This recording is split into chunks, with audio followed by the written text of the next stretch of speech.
हूँ जिनके गुणों के गान में वे वर्धमान महान जिन विचरे हमारे ध्यान में। ये अभी आपने शांति से सुना पूरा, तो मोटा मोटा तो ख्याल में आया होगा। वस्तुतः इसमें ज़्यादा ऐसा कठिन नहीं है, लेकिन कोई उपयोग नहीं लगाए तो कुछ भी समझ में भी नहीं आएगा। किसी बात में भी उपयोग नहीं लगाए तो उसकी समझ में नहीं आएगा। ये असली मुद्दा ये है कि महासत्ता माने हम सब एक हैं। हम सब माने सब जैनी नहीं, सब मनुष्य नहीं, सब द्रव्य वो महासत्ता है। वहां से लेकर फिर अपना वो त्रिकाली ध्रुव भगवान आत्मा जो पूज्य गुरुदेव श्री के प्रताप से अपने ख्याल में आया है, और जो परम शुद्ध निश्चय नय का विषय है, परम भावग्राही शुद्ध द्रव्यार्थिक नय का विषय है, वहाँ तक कितने भेद पड़ते हैं और कितनी अपेक्षाएं हैं कि जहाँ हम उनको अन्य अन्य भी कहते हैं और एक भी कहते हैं। अब इनमें से कहीं भी हमारी भूल हो सकती है, क्योंकि ये सब चीजें वास्तविक हैं। महासत्ता का भी अस्तित्व है ही। सत्ता माना ही अस्तित्व होता है। अस्तित्व गुण जो है ना, उसी का दूसरा नाम सत्ता गुण है। तो जो वो सादृश्य अस्तित्व नहीं है क्या, महासत्ता नहीं है क्या, इस पर तो बहुत मतलब वो चलता है। तो उसको उसकी अस्वीकृति ये भी बहुत बड़ा एक अपराध है। मैं ना समझ है, अपराध माने है, मिथ्यात्व है। इससे हमें वस्तु के स्वरूप की बात ख्याल में नहीं आती है, और वहां से फिर हम अपने अवान्तर सत्ता तक आए। तो जितने भी बीच के भेद पड़ेंगे वे असंख्य होंगे। जितने तुम्हारे विकल्प हैं उतने होंगे, समझे ना। जहां तक तुम कर सकते हो उतना तक होंगे। एक से हटके दो में पहुंचे ना, तो इस दो में समानता के आधार पर जो एकत्व होगा वो भी महासत्ता ही होगी। अब जो बोलेंगे अवान्तर महासत्ता, मतलब इसमें पहले भ्रम हुआ था खड़ा। अशुद्ध महासत्ता कहें, अवान्तर सत्ता तो यही है, अपना त्रिकाली ध्रुव भगवान आत्मा। तो वो अशुद्ध महासत्ता कहेंगे। और फिर इनको जोड़ते 2 की जगह 4, 4 की जगह 8, 8 की जगह 10, 20, 50, 100, 1000, लाख, करोड़, असंख्य, अनंत, कि कितने ही ग्रुप हम बनाएंगे जितने बना सकते हैं, आधार पर, जाति के आधार पर, गति के आधार पर, हैं कि हम मनुष्य हैं, कि हम देव हैं, कि हम नारकी हैं, कि हम स्त्री हैं, कि हम पुरुष हैं, कि हम नपुंसक हैं। जो भी भेद हम खड़े करेंगे वो सब अशुद्ध महासत्ता के भेद होंगे। और उसके बिना, उससे भी बहुत व्यवहार परद्रव्य के साथ का जो चलता है, सारा असद्भुत व्यवहार नए जो है वो एक तरीके से इस पर ही खड़ा हुआ है। मैं दूसरे द्रव्य के साथ जो हमारा संबंध बताना, तो राजे पांडे राजमल जी ने जो परद्रव्य के साथ संबंध बताने वाले नए को नया ही नहीं माना, ये महासत्ता में क्या करेंगे। वो ही जो गलती उनने की, मैं बहुत स्पष्ट शब्दों में कह रहा हूं, उन नयों को स्वीकार नहीं करके वो गलती आज हमारे यहाँ भी हो रही है, और उसमें उनका ही कुछ योगदान है। किनका? पांडे राजमल जी का। तो वहाँ उस टाइप की चीज़ें मिल जाती हैं कि हम सब तरीके से, जैसे अंत में लिखा था ना, अंतिम पैरा अपन ने पढ़ा इसमें, कि हम अपने अंदर के भेदों में ही उलझ करके रह गए हैं, है ना। अभी एक क्या है, जैसे कि हम भारतीय मुद्रा को क्या बोलते हैं? रुपया कि पैसा? पैसा नहीं, यूरोपियन इंग्लैंड की मुद्रा है, उसे क्या बोलते हैं? पौंड। उसके अंदर में क्या होता है? शिलिंग। तो शिलिंग नहीं, पेनी जो भी होती है, डॉलर बोलते हैं तो डॉलर का भी हिस्सा होता है ना, क्या बोलते सेंट, जो भी होता होगा। तो मेरे कहने का मतलब ये है कि वो इकाई क्या है, अपनी रुपया इकाई है, यूनिट एक क्या है। इसीलिए आपने देखा होगा कि उसमें 1/2 रुपये ऐसा लिखा जाता है, मतलब वो रुपये की भाषा में ही उसको हम बताते हैं। जो नीचे के हिस्से हैं उसे हम 50 पैसे 25 पैसे यदि इस भाषा में बोलते हैं तो हमें पैसे में इकाई दिखने लगती है, जब भी वो रुपये के अंतर्गत ही हैं। इसलिए 1/4 रुपया 1/2 रुपया ऐसा बोलते हैं ना, समझ में। तो ये अपना जो आत्मा है वो एक इकाई है। कौन सा आत्मा? प्रवचनसार वाला आत्मा। प्रवचनसार वाला आत्मा माने द्रव्य गुण पर्याय वाला आत्मा है ना। अब इसके अंतर्गत जो भेद हैं, गुण भेद, प्रदेश भेद, पर्याय भेद, तीन ही की अपेक्षा हो सकते हैं। वे सब ये यूनिट नहीं है, किसी का सेपरेट यूनिट नहीं है। राजस्थान कोई देश नहीं है, और राजस्थान से भी आधे से आधा, आधे से भी आधा होगा वो नेपाल एक देश है। उत्तर प्रदेश इतना बड़ा देश है, वो हिस्सा है कि जिसमें 10-20 देश बन जाते हैं, बन जाए 10-20 आसपास के सभी देश बन जाएं, जिसमें पाकिस्तान, बांग्लादेश, श्रीलंका सब गिन लो, सब मिला मिलू करके जितने उतना अकेला उत्तर प्रदेश। लेकिन वो यूनिट नहीं है, एक इकाई नहीं है। भारत से बात करनी है तो अमेरिका के राष्ट्रपति को वो उत्तर प्रदेश के मुख्यमंत्री से बात नहीं कर सकता, उसकी कोई हैसियत नहीं है कि वो भारत की तरफ से बात करे। प्रधानमंत्री ही करेगा ना, एक यूनिट है। तो ये जो प्रवचनसार वाला भगवान आत्मा है, द्रव्य गुण पर्याय वाला, ये एक यूनिट है, ये वास्तविक यूनिट है। देखो अब वो एक अपना समय सार वाला आत्मा है। वो कौन सा त्रिकाली ध्रुव, वो द्रव्यार्थिक नय का विषय जो है ना, ये वो अलग है, ये तो प्रमाण का विषय है जो ये है, और वो एक नय उनमें से लाके उसका विषय है। तो वो तो यूनिट नहीं है। गुण, प्रदेश और पर्याय जो कुछ भी उनमें होगा वो सब गुणों में होगा। ऐसा नहीं आत्मा के 3 गुणों में हो जाए, बाकी के गुण अप्रभावित रह जाएं, हैं? ये सब पर्यायों में होगा, सब प्रदेशों में होगा। ख्याल में आए ना। तो हम जो वो यूनिट है, जो असली चीज है, क्योंकि वो हमको महासत्ता से भी पृथक करती है, वो परद्रव्य हैं और हम एक स्वाद्रव्य हैं, और एक गुण भेद से, प्रदेश भेद से, पर्याय भेद से भी करके असली एक बीच का यूनिट आ गया। अब इसमें से हटकर हम पर के साथ के संबंध को मान करके करेंगे तो भी हमारा मिथ्यात्व नाम का दोष आएगा, क्योंकि हम पर के साथ हमारा संबंध नहीं है।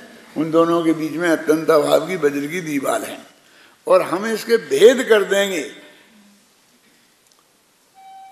तो फिर हम वो त्रिकाली ध्रुव भगवान आत्मा में अपनापन करेंगे ना, और उसका हम ध्यान करेंगे, तो फिर जो कुछ होना चाहिए उसमें ही होना चाहिए ना। फिर सम्मा दर्शन क्यों हो जाए, पर्याय क्यों हो जाएगी, श्रद्धा गुण में निर्मल दशा क्यों हो जाएगी, ज्ञान गुण की निर्मल दशा क्यों हो जाएगी। तो फल तो पर्याय में आ रहा है, फल तो गुण में आ रहा है। जो विकारी पर्याय है वो निर्मल पर्याय गुणों की हो रही है, हम दृष्टि उस पर कर रहे हैं, तो फिर क्या फायदा है।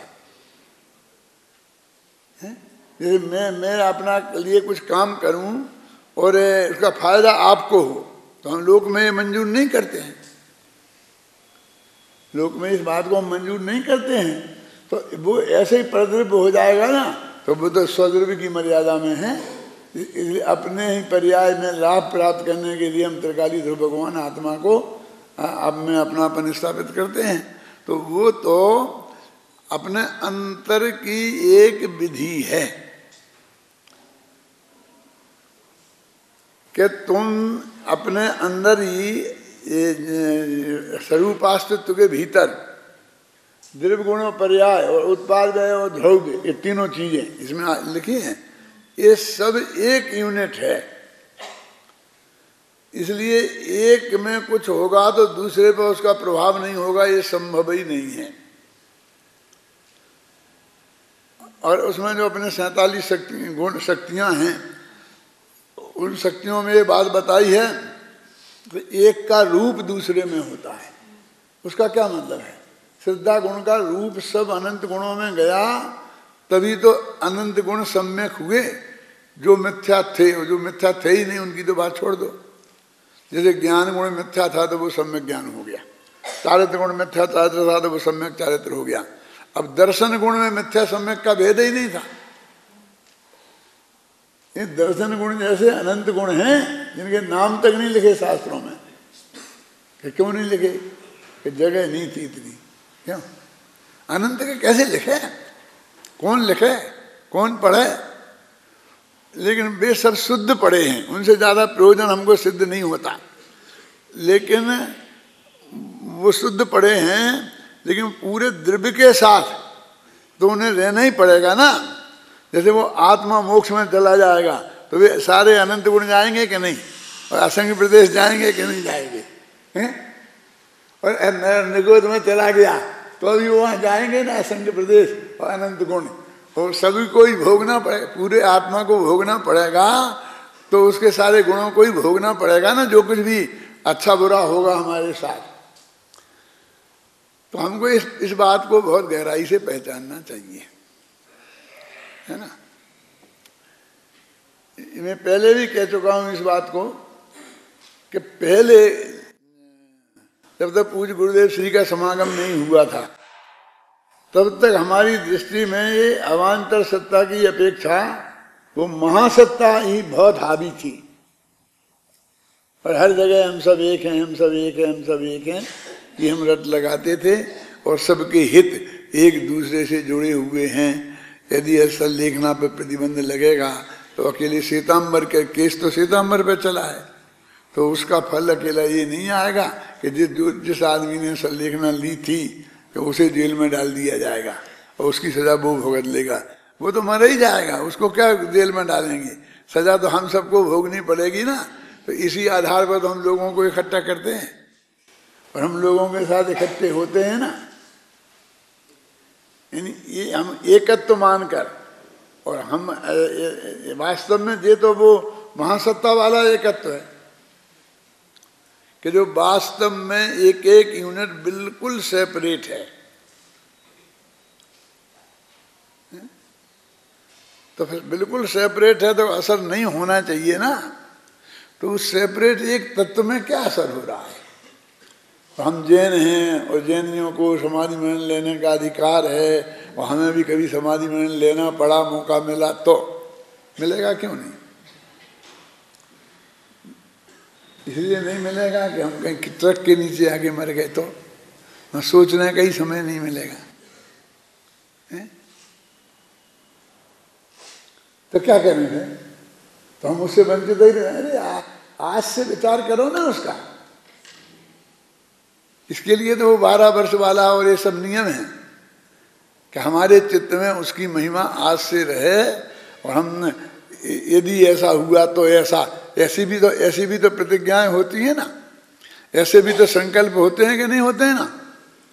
कि यदि वो सामने शेर में बचा रहा तो मैं ऐसा करूं, नहीं करूं, होगा कि नहीं होगा? नहीं, चला जाऊंगा तो चला जाऊंगा। हमेशा जाने के लिए तैयार रहो ना, ये सबसे बड़ा समाधि मरण है। वो जब होगा चाहे नहीं होगा कि साहब अब क्या करें, बहुत दिक्कत है, अब हमें अपने हाथ में तो रही नहीं है, अब इन बाल बच्चों के हाथ में है। तो ये बाल बच्चे छोड़ने वाले हैं नहीं, ये तो जबरदस्ती अस्पताल ले जाएंगे। लोग वो ईगल जी साहब को भी ले गए और फलाने साहब को भी ले गए, क्यों? और पूज्य गुरुदेव श्री को भी ले गए। हम कौन से खेत की मूली हैं? क्यों तुम लोग गारंटी दे सकते हो? ऐसा क्या बात करते हो? नहीं दे सकते ना। तो हम क्या करें? अब हमारी तो दुर्दशा ही होने वाली है। तुम उस दिन का इंतजार क्यों करते हो? काय के कारण है तो आज मर जाए। मर जाने की बात कौन कर रहा है? समता भाव को धारण करना उसका नाम समाधि है। तो तुम समता भाव आज से ही धारण करो ना। फर्क समझ में आया कि नहीं आया? माने हम कितने ही महासत्ता वाले पॉइंट से हम दूसरों से जुड़े, फिर भी हम पूरी तरह आजाद हैं। तो हमारे स्वरूपास्तित्व के भीतर हम पूरी तरह आजाद हैं, लेकिन हमारा ज्ञान गुण आजाद नहीं है। घबराना नहीं। क्यों? कि श्रद्धा गुण सम्यक हो जाएगा तो उसे सम्यक हो जाएगा, श्रद्धा गुण मिथ्या हो गया तो वो भी हो जाएगा। क्यों? गलती किसने की? श्रद्धा गुण ने। परद्रव्यों में अपनापन स्थापित कर लिया, सजा भोग रहा ज्ञान गुण। सबसे पहले ही उसका नाम मिथ्या ज्ञान पड़ गया है? वो जो औदिक अज्ञान होता है ना शांति जी, उसको मिथ्या ज्ञान नहीं बोलते, उसको तो अज्ञान बोलते हैं। और ये जो क्षयोप समय का ज्ञान होता है, इसको मिथ्या ज्ञान बोलते हैं। तो इसमें तो इसकी तो कोई गलती ही नहीं है। मैंने गड़बड़ तो होना है वहाँ, क्या है ना, समझ में ना। तो इसलिए हमको इस बात को एक स्वरूपास्तित्व वाले पॉइंट को मेन मुद्दा बनाकर बहुत गहराई से इस बात को हमें समझना चाहिए कि इसके बाद एक रास्ता इधर को जाता है जो सद्द्रव्य लक्षणम, जो महासत्ता की तरफ जाता है। और वो सत्य की हमारे यहाँ उतनी ही महिमा है। सत्ता का स्वरूप हमारे समय सार के मंगलाचरण में भी भावाय कहकर उस सत्ता को याद किया। चित स्वभाव भाव कह के क्या, किसको याद किया? जल्दी मत करो, जल्दी मत करो, हम जानते हैं कि तुम लोग होशियार हो। नहीं, जल्दी मत करो। जो चिद है ना, ये हम तुम सब ही है ना, तो ये भी अशुद्ध महासत्ता है। समझ में आया कि नहीं आया? हमको सिर्फ हम आए जिसमें अपना द्रव्य गुण पर्याय, तब तक नहीं वो बात आएगी अवान्तर सत्ता की। इस पर ध्यान आकृष्ट करने के लिए मैंने ऐसा प्रश्न पूछा है, और कुछ नहीं। आप समझ में आई ना आपकी बात? क्या वो तो माने कितनी कितनी महासत्ताएं हैं। तो हम अपना समय सार में सत्य को भी नमस्कार किया और चित्त को भी नमस्कार किया। नमः समय साराय चित्त स्वभावाय भावाय सर्वभावांतर चिदे। तो भावाय माने वो महासत्ता, चित्त स्वभावाय माने अशुद्ध महासत्ता, स्वानुभूत्या चकास्ते माने ही अवान्तर सत्ता ही। समझे ना? तो मेरे कहने का मतलब ये है कि वहाँ कितना महत्व है उसको, कि वो बिल्कुल बेकार हो गई है?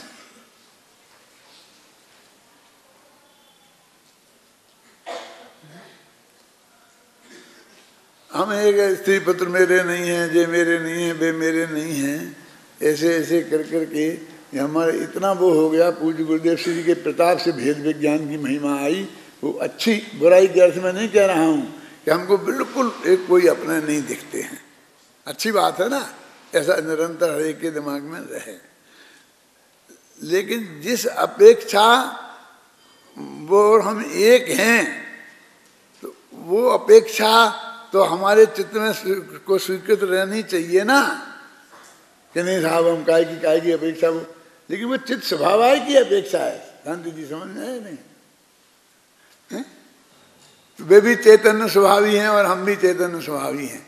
तो चैतन्य स्वभावी वाली के हिसाब से हमको वो अपना लग सकता है, तो फिर अस्तित्व के हिसाब से अपना क्यों नहीं लग सकता? भावाय के हिसाब से क्यों नहीं लग सकता? तो चित्त स्वभाव और भावाय समझने की जरूरत है कि नहीं है? ये जो कहते हैं कि प्रवचन सार को पढ़े बिना समय सार समझ में नहीं आता, उसका यही अर्थ है कि ये सब बातें समझे बिना वो चीज़ हमारे समझ में नहीं आएगी। और होगी तो वही हो जाएगा कि हम अपने गुण भेद के नाम पर गुणों को निकाल के छुट्टी पा लेंगे, प्रदेश भेद के नाम पर प्रदेश को निकाल देंगे, पर्याय भेद के नाम पर पर्यायों से छुट्टी ले लेंगे, फिर क्या बचेगा? समझ गए ना? द्रव्यत्व को तो हमने इसलिए हटा दिया क्योंकि वो अनंत पर पदार्थों के साथ हमें जोड़ता है। मेरे कहने का अर्थ ये है कि हमने इसमें लिखा है, मुझे मालूम है कि वो जो अंदर का भेद विज्ञान कराया है वो तो आत्म असम्य दर्शन की प्राप्ति के उपाय के रूप में बताया है। क्या कि तुम्हें उस त्रिकाली ध्रुव भगवान आत्मा का ध्यान करो तो ये पहले कह देते हैं अच्छा नहीं है, उसमें अपनापन करो कहना चाहिए। पहले तो सम्य दर्शन होगा ना, पहले तो ज्ञान होगा ना, तो ध्यान तो बाद की बात है। जब ये हो जाएगा तो ध्यान तो हो गई उसका। फिर देखो क्या कहा मैंने, फिर कहता हूँ कि अपने ये चाहे 12 भावनाओं में तुम पाठ करते हो ना, सम्र भावना में हो और चाहे किसी में हो, हर जगह इस बात का संकेत है कि 12 भावना की दूसरा छंद बोलो, संबर भावना का।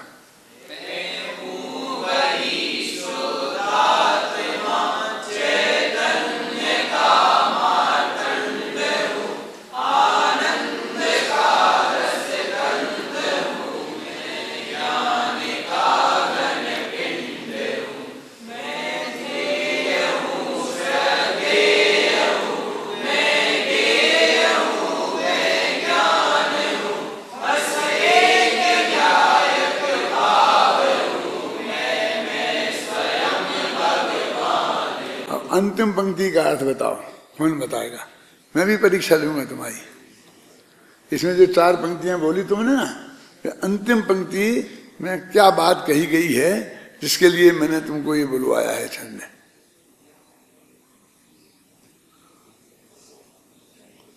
कौन बोलेगा? कोई ज्यादा कठिन नहीं है, घबराने की बात नहीं है कि कोई और निकल कोई अज्ञान निकल जाएगा तो अब निकल जाएगा। अज्ञान को रखना है क्या? हाँ बोलो बोलो करो। पंक्ति में कहा है बस एक ज्ञायक भाव हूँ, मैं स्वयं भगवान हूँ। अर्थात ज्ञायक भाव तो सभी जीव है, सभी जीव भगवान है, पर मैं ज्ञायक भाव हूँ ऐसा एक कहकर यहाँ स्वरूप वास्तविक आह्वान कर सकता क्यों संकेत किया? ये पूरी पंक्ति बोलो ना। बस एक ज्ञायक भाव हूँ, मैं स्वयं भगवान। वहां से बोलो मैं ध्येय हूँ। मैं ध्येय हूँ, श्रद्धेय हूँ, मैं ज्ञेय हूँ, मैं ज्ञान हूँ। बस एक ज्ञायक भाव हूँ, मैं स्वयं। इतने का अर्थ बताओ बोलो। सभी जीव ज्ञान स्वरूप तो है, पर मेरा ज्ञान स्वरूप ही मेरे लिए ध्येय है, श्रद्धेय है, ये है। अर्थात ये स्वरूप वास्तविक की ओर संकेत किया है। चलो बैठो बैठो। चलो ऐसा है कि इसमें श्रद्धेय हूँ कहा ना, तो श्रद्धेय हूँ कहा तो मतलब मैं मेरे लिए श्रद्धेय हूँ, लेकिन मैं श्रद्धा हूँ ऐसा नहीं कहा, समझना। फिर मैं ध्येय हूँ ऐसा कहा, लेकिन मैं ध्यान हूँ ऐसा नहीं कहा। और फिर मैं ज्ञेय हूँ, मैं ज्ञान हूँ और मैं ज्ञेय हूँ, दोनों कहा। पढ़ो अब पंक्ति।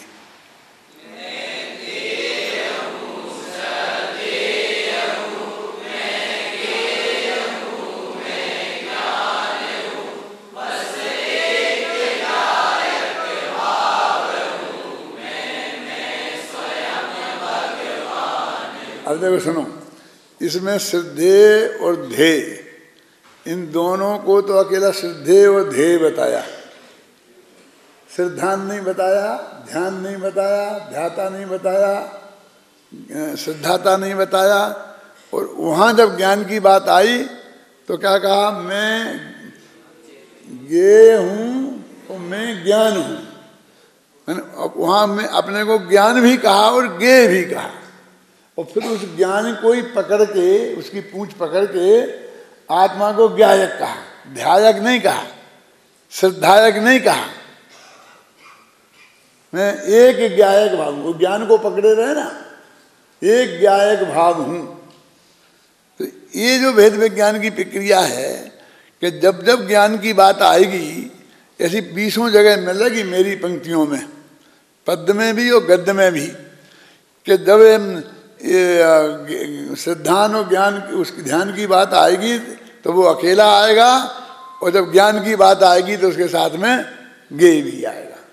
क्योंकि मैं ध्येय हूँ, मैं ध्यान हूँ एक बोला ना, लेकिन वो वे कहते हैं मैं ध्याता, ध्याता को जो पर्याय वो अलग कर दिया।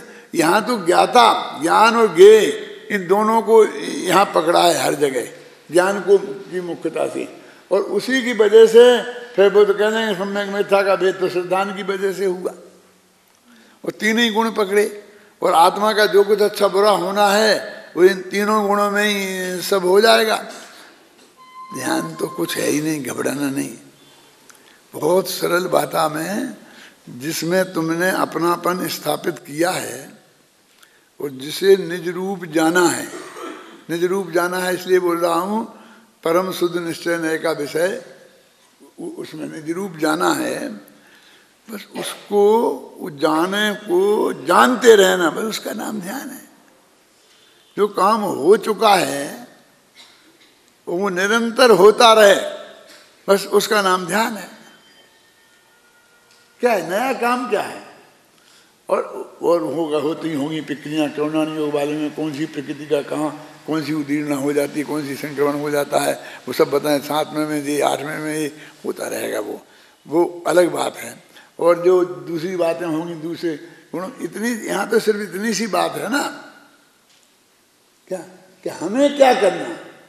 हमारी समस्या तो ये है कि हमें मोक्ष जाने के लिए हमें क्या करना, हमें तो वो बताओ। करुणानि योग क्या बताता है कि जब तुम ये करोगे तब कर्म में क्या क्या होगा। तुम में क्या क्या होगा वो बात नहीं करता। जब तुम एक करोगे तो पड़ोसी के घर में क्या होगा वो नहीं बताता है। आए ना समझ? अब हम उसमें लग जाते हैं। अपना तो एक ही काम है कि अपने त्रिकाली ध्रुव में अपनापन किया, उसी को जाना, वो जानते रहे, बस खत्म। अब वो फिर अब चौथे गुणस्थान में भी हमने किया ना, प्रथम सम्यक दर्शन प्राप्त किया।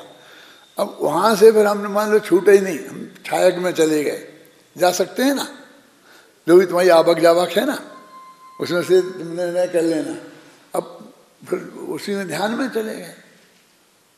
तो ये ऐसे अपने शास्त्रों में आता है, ऐसे बहुत से जीव निकले और एक अंतर्मूर्त में ये किया, फिर दूसरे अंतर्मूर्त में ये किया, तीसरे में ये किया, चौथे में ये किया, ऐसे कितने अंतर्मूर्त में फटाफट मोक्ष में पहुंच जाते हैं। और वो सब मिला के भी एक अंतर्मूर्त होता है। होता कि नहीं होता है सब बातें। तो वो जो वर्णन सारा है, देखो मैं बुराई नहीं कर रहा हूँ, निंदा नहीं कर रहा हूँ, मैं तुमको फैक्ट समझा रहा हूँ।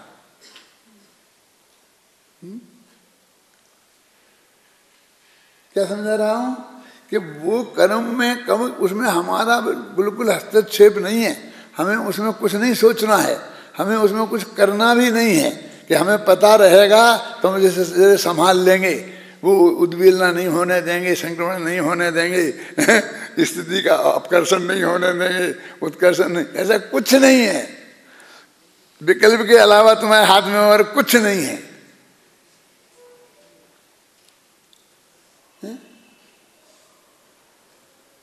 ज़्यादा ख्याल में आई बात क्या नहीं आई?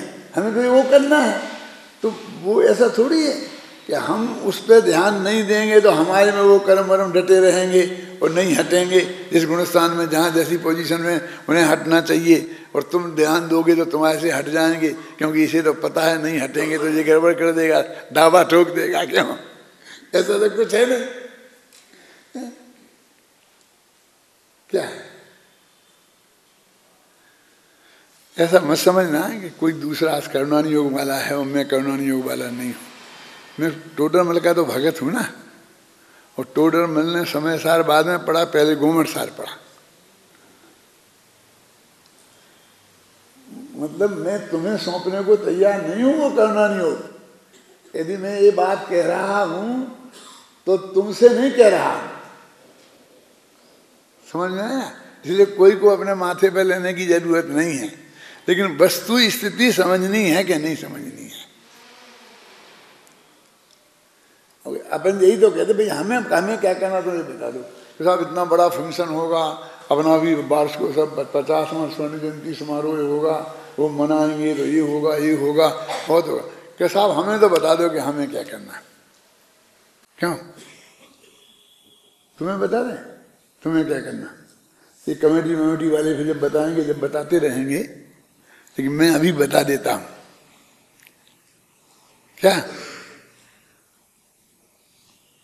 मैं कमेटी में नहीं हूं, मैं तो कमेटी बनाने वाला हूं। कि तुम यूनिवर्सिटी टॉप कर लो, बस इसमें बहुत काम हो जाएगा, जितना ये सब मिलके नहीं कर पाएंगे। और तुम लोगों ने कर लिया टॉप यूनिवर्सिटी, और 10 के 10 यदि हमारे उसमें मेरिट लिस्ट में आ गए और दूसरा कोई ले नहीं जा पाया, तो बोलो कितनी प्रभावना होगी परमात्मा? बताओ तुम कितना माथा मारोगे तो क्या कर पाओगे? इसके सामने शांति जी बोला, ये तो कुछ नहीं करना है। जो हम कर रहे हैं और हम जिसके लिए आए हैं और जिसके लिए हम दिन रात कोशिश कर रहे हैं कि हम टॉपर्स हो जाएंगे तो हमारा भविष्य में हर तरह की तरक्की होगी ना। सोचते कि नहीं लौकिक तरक्की के लिए भी और आत्मिक तरक्की के लिए भी, कि आप तो वही काम बता रहे हैं। यही तो कह रहा हूं मैं कि हम दूसरा कुछ बता ही नहीं रहे।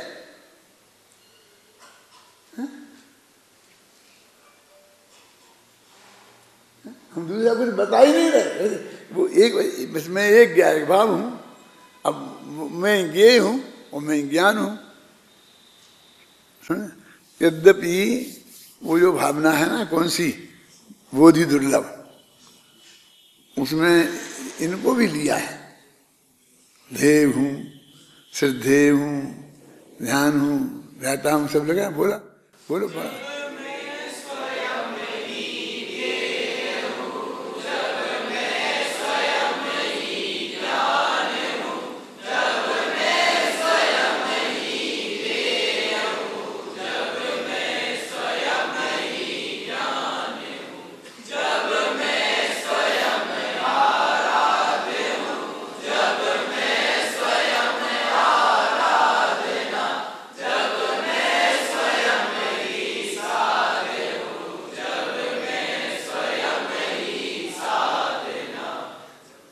देखो इसमें नहीं लिया कि मैं गे मैं ही सब अपना ही घर में है, बाहर से कुछ लाना ही नहीं है। बाहर में वज्र की दीवार है, कोई छीन के ले नहीं जा सकता है। और ये मेरा को मुझे क्या करना है कि मेरा मेरे में हो रहा है, होना है, उसमें भी मुझे कुछ बुद्धिपूर्वक नहीं करना है। मैं गे हूँ, मैं ज्ञान हूँ, मैं ध्येय हूँ, मैं ध्यान हूँ, इसमें मुझे क्या करना है? हूँ तो हूँ, इसमें करूं क्या? कि जानो बस, और क्या करो कि जान लो कि मैं ऐसा हूं, मैं ऐसा।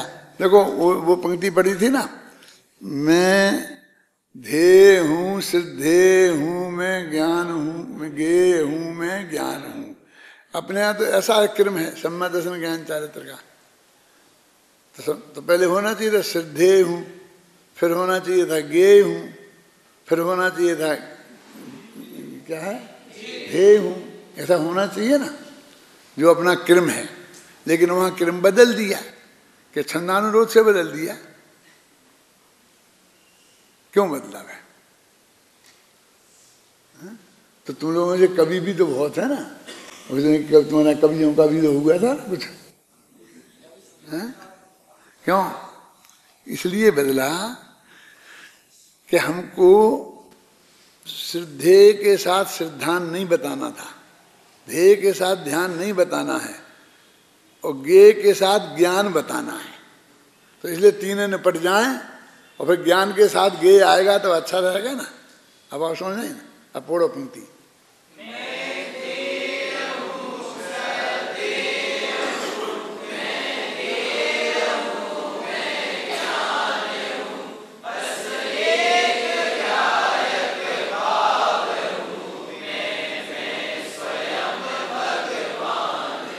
मैंने उसमें एक एक पंक्ति में एक एक शब्द को कहाँ रखा गया है उस पर भी गंभीरता से विचार किया गया है। उसका कोई विशिष्ट अर्थ है तो क्योंकि उसको तुम्हें पहले ही रख देते थे, मैं ज्ञेय हूँ, मैं ज्ञान हूँ, फिर मैं ध्येय हूँ, फिर सिद्धेय हूँ। क्यों? फिर हमको ज्ञायक भाव से भी तो जोड़ना है, तो वहाँ ठीक रहेगा ना कि मैं ज्ञेय भी हूँ, ज्ञान भी हूँ और मैं ज्ञायक भाव हूँ। आ गया ना दोनों में, ज्ञेय और ज्ञान दोनों आ गए ज्ञायक भाव में। है? तो ये वस्तु का स्वरूप है। कितना सरल है ये मोक्ष मार्ग, और ये सचमुच है, कोई कहने की कल्पना नहीं है, ये वास्तविक है बिल्कुल। और चरणानी योग क्या है? अब कि ऐसे जीव जिनकी ऐसी परिणति होती है तो उनका जीवन कैसा होता है, इसका नाम है चरणानी योग। क्या? मैं तीन कसाय के अभाव रूप जब शुद्ध परिणति होती है तो उसके पंच महावृत रूप शुभराज भी आएगा, तो पंच महावृत रूप ही आ सकता है। महाहिंसा रूप, झूठ रूप, चोरी रूप, कुशील रूप, परिग्रह रूप नहीं आएगा। ख्याल में है ना? ये है, वहां से जुड़ान है। अब ऐसा कर दिया कि नहीं अपन ये लो, हम महाव्रत ले लें, हम अणुव्रत ले लें, भाई क्या क्या तकलीफ है बोलो? कि हम अणुव्रत महाव्रत में क्या फर्क है? कि हम दूसरे जीवों को नहीं मारेंगे, क्या फर्क है बोलो इससे? नहीं, उसमें है कि त्रिस को मारेंगे, स्थावर को नहीं मारेंगे। ऐसे खुल के है ना, उसमें है ना, स्थूल झूठ बोलेंगे नहीं बोलेंगे, सूक्ष्म झूठ बोलने की रखी है। छोटी मोटी चोरी कर लेंगे जल मिट्टी की जो भी समझ गया ना, है? विषय सेवन तो नहीं छोड़ेंगे, लेकिन परिस्थिति का विषय सेवन नहीं करेंगे। परिग्रह जोड़ेंगे तो, लेकिन लिमिटेड जोड़ेंगे, है ना? ऐसा ही है ना? तो ये तो दोनों बात, वृत्त तो एक ही रहा ना, अहिंसा वृत्त, महा हो और अणु हो, वो तो उसी के भेद हो गए ना। वो तो ये बता रहे कि तुम्हारी तीन कसाय चली जाएंगी तो तुम महावृत्ति हो जाओगे, दो कसाय जाएंगी तो तुम अणुवृत्ति होगे, तुमके वो महावृत्त नहीं हो सकता है। क्यों? ये दो कसाय जाएंगी तो तुम गृहस्थ में रहोगे, नग्न दिगंबर दशा नहीं होगी, तो रोटियां भी बनानी पड़ेंगी, खानी पड़ेंगी, कमाना भी पड़ेगा। क्यों? सारा करना पड़ेगा कि नहीं करना पड़ेगा? तो फिर उसमें भी तुम अल्प पाप से नहीं छूटोगे। समझ गए ना? आरंभी उद्योगी हिंसा जो है तुम्हारे जीवन में आएगी। तो यही तो ये तो तुम कहाँ हो तब अंतर में ऐसी परिणति होती है, तो बाहर में ऐसी परिणति होती है। ये चरणानी योग है। अब इसका उल्टा मान लिया, बहुत लोग ये कहते हैं, अपने लोग भी कहते हैं कि पहले तुम प्रतिज्ञा ले लो, बाद में वो हो जाएगा। तुम इसके भरोसे बैठे रहोगे कि जब पहले अंदर में आएगा तब मैं बाहर में लूंगा, तो नहीं आएगा। तुम तो ले लो, फिर बाद में हो जाएगा। कोई भी है? ऐसा है। माने हमारे जीवन में महाव्रत आवे, इसके लिए ये पुरुषार्थ है कि पहले हम विकल्प करके और महाराज के पास सामने प्रतिज्ञा ले लें और कपड़े खोल देवें। ये है, ये पुरुषार्थ है इसके लिए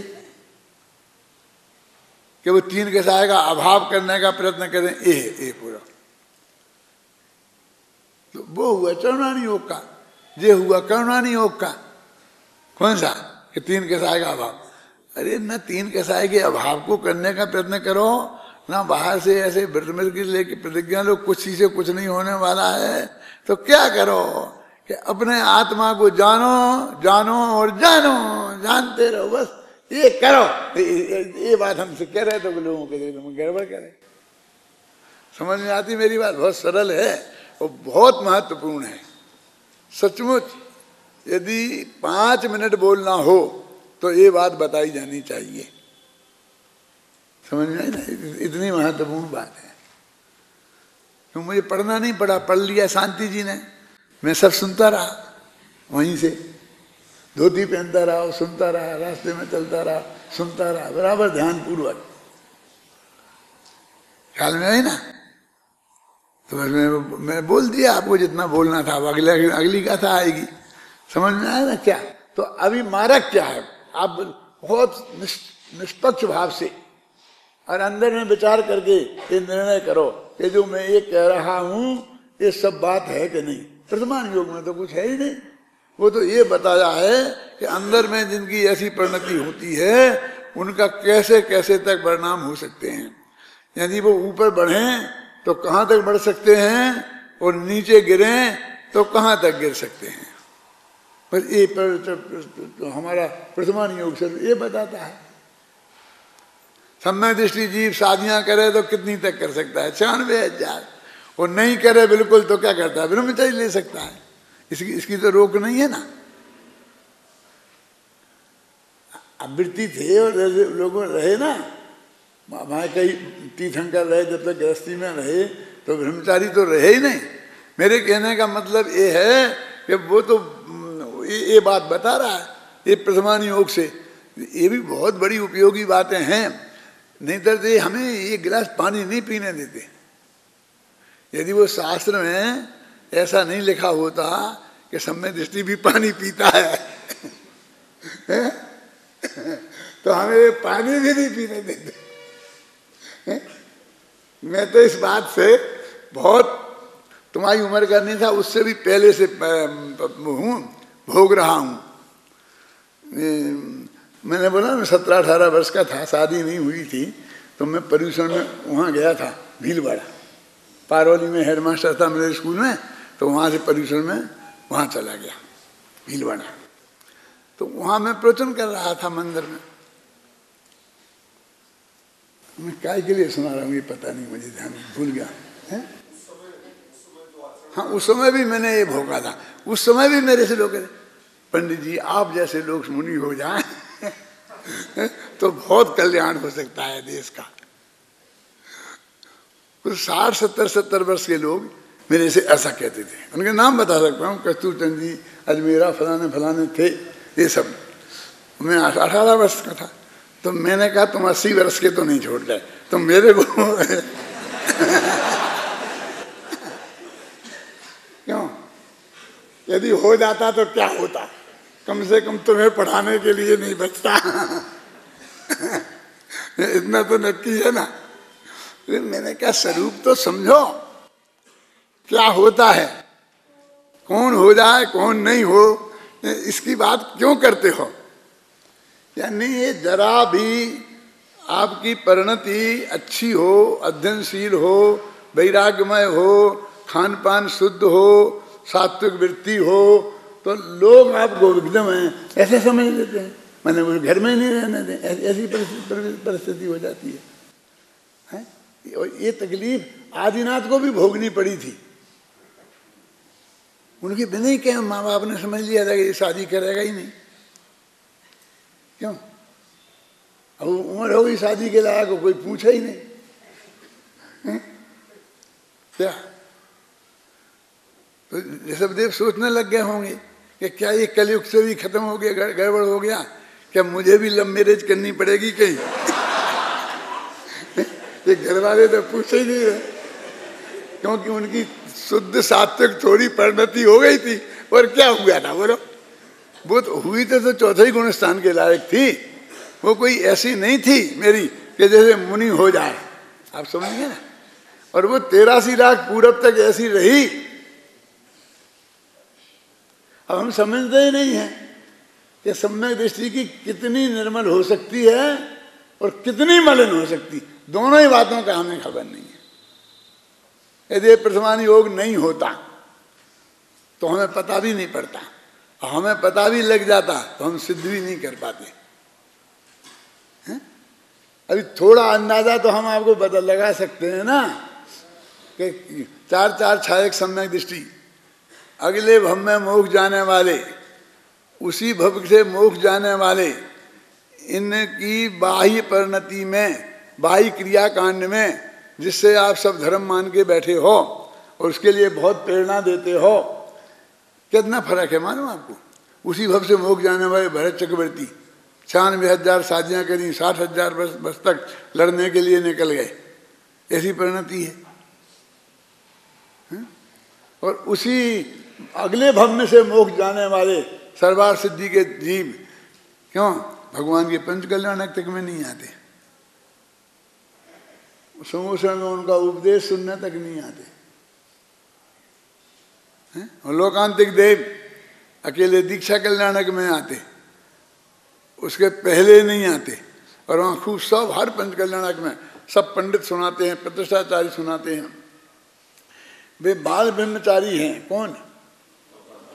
लोकांतिक देव। इसलिए वे दीक्षा कल्याणक के अलावा और किसी कल्याणक में नहीं आएंगे। ये कौन सुनाते हैं शांति जी? बाल ब्रह्मचारी लोग। बाल ब्रह्मचारी प्रतिष्ठाचारी हमें ये सुनाते हैं कि लोकांतिक देव चूंकि बाल ब्रह्मचारी हैं इसलिए वे गर्भ कल्याणक और जन्म कल्याणक में नहीं आते, नाच गानों में नहीं आते।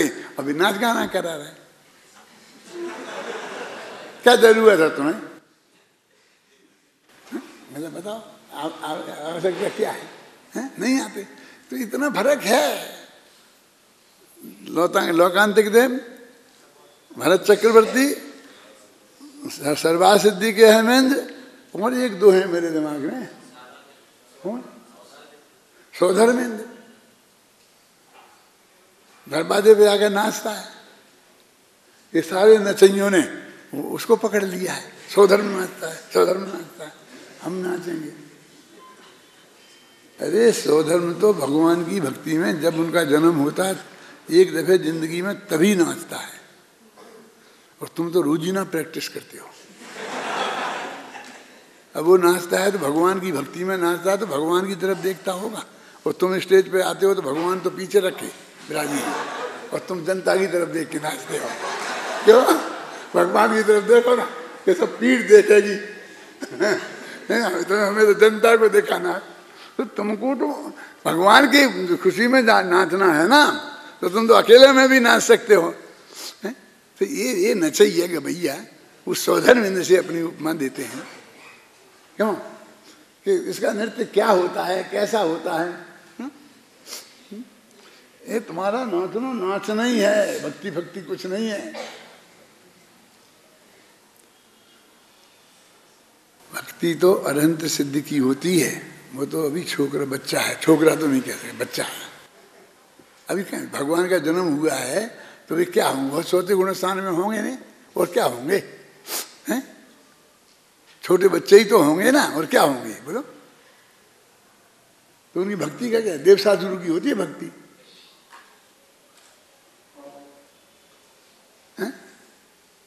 देवसाधुरु के सामने ना तो सौधर्मेंद्र तो वो बच्चे के लिए नाचता है, तो उसमें भक्ति के क्या काम है? भक्ति तो अरहंत सिद्ध हुए जब नाचता है ना। मुद्दे सोचने लायक। तो ये मैंने बताया कि अपने को ये वस्तु का स्वरूप है कि हमें क्या करना। तो अपन तो ये कहते कि तुमको तो ये जानना, क्या उपयोग पर से हटाकर अपने पर लगाना कि नहीं, ये झंझट में नहीं फंसना। तो क्या करना? परीक्षा मुख का वो सूत्र पढ़ना, स्वावयन लक्षण संयुक्तम ही प्रतिनेतम अर्थम अवस्था पहती, कि तुम्हारा जो संयुक्तम ज्ञान की योग्यता में ये नक्की है अनंत काल पहले से। क्या तुम्हें ये भी नहीं करना परमात्मा, ऐसा अकर्ता भाव आना चाहिए कि फिर इधर धर्म हो जाएगा। अरे इसी का नाम धर्म है और कुछ धर्म है ही नहीं वास्तव में। वस्तु स्थिति ऐसी है। हो गया धर्म।